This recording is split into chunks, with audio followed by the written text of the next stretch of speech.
Bom dia, boa tarde, boa noite, turma, tudo bem? Sejam bem-vindos aqui a mais uma aula da nossa disciplina Energias Renováveis, no curso de Engenharia Ambiental. Meu nome é João Areis e a gente vai seguir aqui com o nosso conteúdo. Na aula de hoje, nós vamos falar a respeito das energias renováveis, né? Seguir falando a respeito delas, mais especificamente da energia eólica, tá? Bom, pessoal, então, por definição, né, a energia eólica vai ser nada mais nada menos que a conversão da energia do vento em uma forma de energia útil, seja ela mecânica ou seja ela através da utilização de geradores elétricos para a produção de eletricidade, tá? E aí a energia eólica, ela se coloca, né, assim como as demais renováveis, como uma alternativa aos combustíveis fósseis, tá? Se nós fizermos aí um histórico a respeito da energia eólica, nós vamos verificar que ela data, né, é uma tecnologia bastante antiga, né, data ali do século 8, 9 por aí, desde os primeiros moinhos de vento, né, que faziam uso de energia mecânica, né, do vento para moagem de grãos, a própria aplicação da energia eólica para transportes através, né, das embarcações a velas, né, e aí depois a gente vê aí o surgimento das tecnologias mais recentes, né, as turbinas eólicas já para produção de eletricidade, as variações dessas turbinas, né, e aí a gente vai desde as turbinas de eixo horizontal para as turbinas de eixo vertical, até chegarmos nessa tecnologia que nós conhecemos atualmente, né, que é essa turbina comum, muito utilizada nos parques eólicos de três pás, para a produção de energia elétrica de forma conectada à rede, tá? Que isso aí já data de 1975.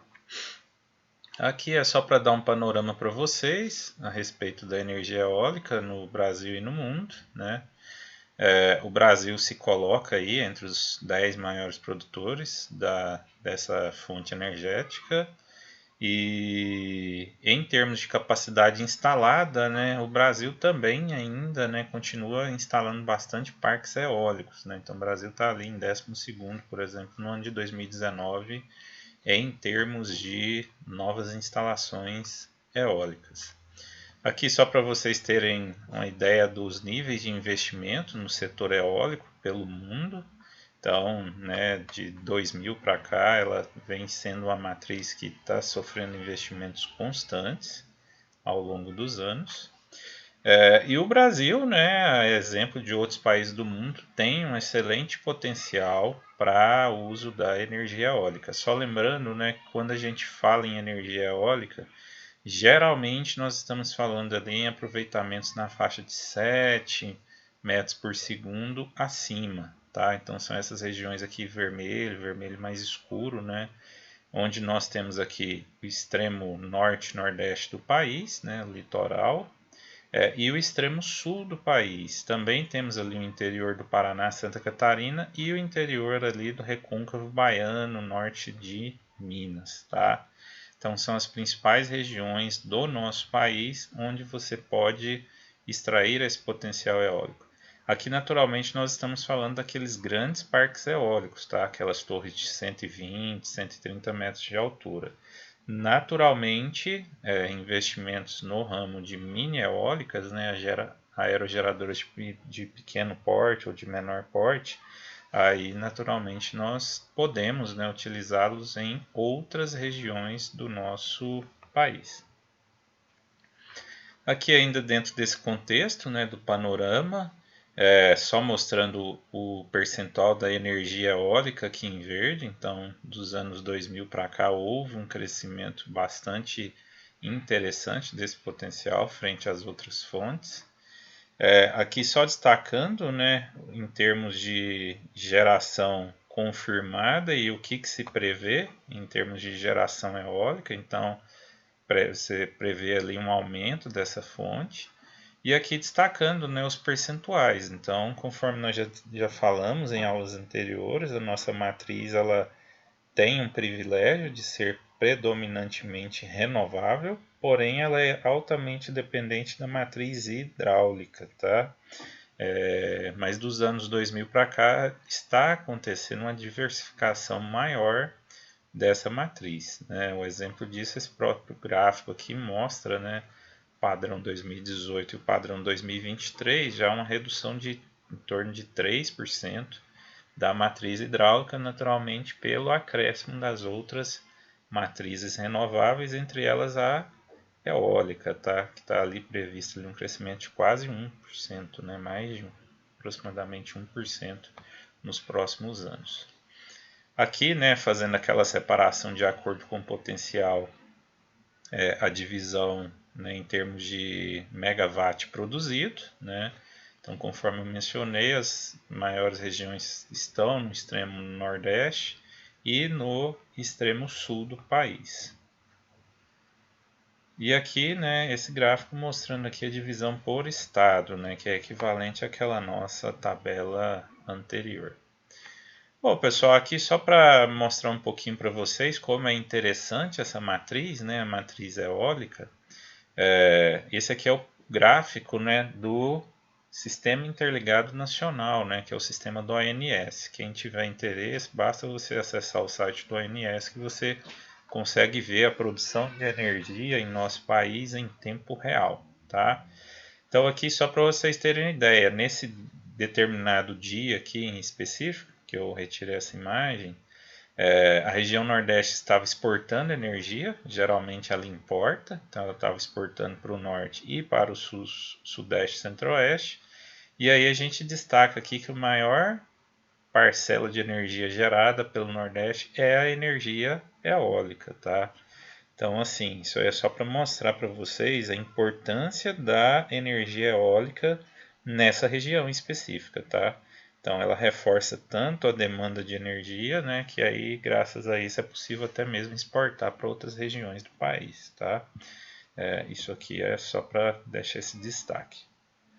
Bom, pessoal, aqui só para mostrar para vocês um pouquinho da evolução dos aerogeradores quanto à altura das torres, né?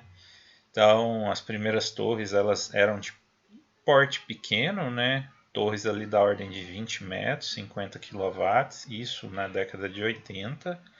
E agora, aproximadamente, né, 30 e poucos anos depois, em 2010 ali, a gente está falando em aerogeradores, né, de aproximadamente 130, 140 metros, podendo gerar até 7 megawatts, tá? Então, assim, foi um grande salto tecnológico ocorrido, né? Então, você fala ali de um parque eólico que precisaria, sei lá, de 50 torres eólicas para produzir o que aproximadamente um gerador atualmente produz, né? Então, graças a isso, o parque, a cadeia de produção da energia eólica teve um grande salto, né? E os parques eólicos hoje conseguem competir com as demais fontes, tá? Pessoal, mas vamos lá, né? A gente falou tanto aí já desse recurso eólico, mas como que ele é formado, né?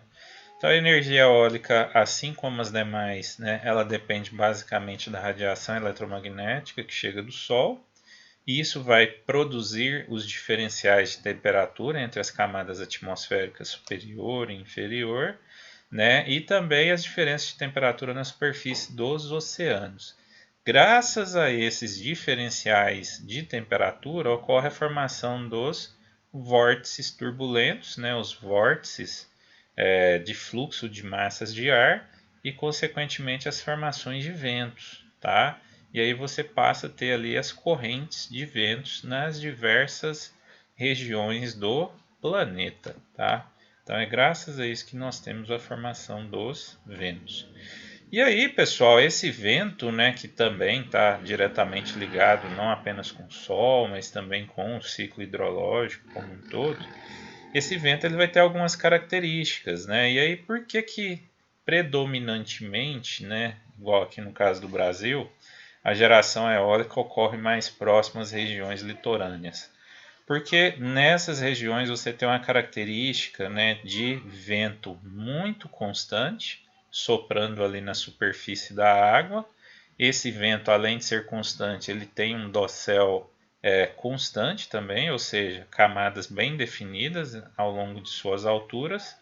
E aí você tem ali um aproveitamento, eu não diria constante, porque o vento oscila, mas muito bom, tá? Bastante eficiente, né? Com a oscilação mais comportada, tá? Então, por esse motivo, é mais comum instalar as torres eólicas aqui, mais próximo ao litoral.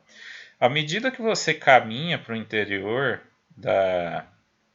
da região costeira, né, você passa a ter obstáculos, tá? Obstáculos naturais, podem ser árvores, obstáculos do relevo, né, montanhas, elevações, cidades, né? E aí tudo isso vai produzindo o que? A formação de vórtices, tá? E esses vórtices começam a alterar a característica dos ventos ali nessa região.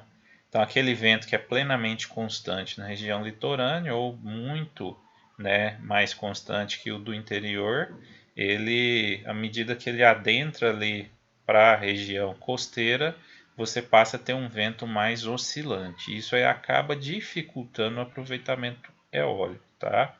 Por isso que prefere-se a instalação em regiões litorâneas. Não quer dizer que seja impossível instalar em regiões mais dentro do continente. É possível também, porém aí você precisa ter outras características, geralmente regiões de planalto, regiões que tenham um relevo menos acidentado, ou no alto, né, de montanhas, aí você consiga talvez ter um aproveitamento eólico interessante. Bom, pessoal, muito obrigado pela participação de vocês. Aguardo vocês no próximo bloco. Até lá.